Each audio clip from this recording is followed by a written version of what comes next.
Republic Day of India is celebrated on January 26 every year to mark the day when the Constitution of India came into effect in 1950, replacing the Government of India Act 1935 as the governing document of India. It is an important national holiday in India and is celebrated with parades and cultural programs. The main Republic Day parade is held in the national capital of New Delhi, featuring a display of India's cultural and military heritage. The President of India also gives a speech and presents awards for bravery and distinguished service. It is a day to celebrate the establishment of India as a republic and to honor the country's constitution and its makers. In addition to the main parade in New Delhi, various other events and activities are organized across the country to mark the occasion.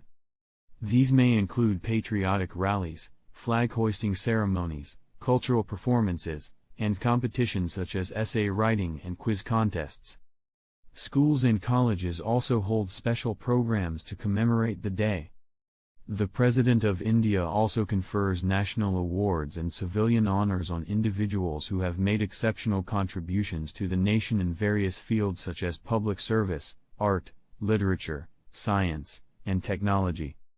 The Indian military also holds a parade on the Rajpath, in front of the President of India, which showcases the country's military might and cultural diversity.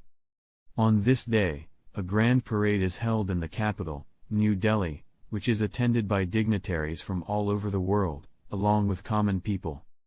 The parade starts from the Rashtrapati Bhavan and proceeds towards the India Gate.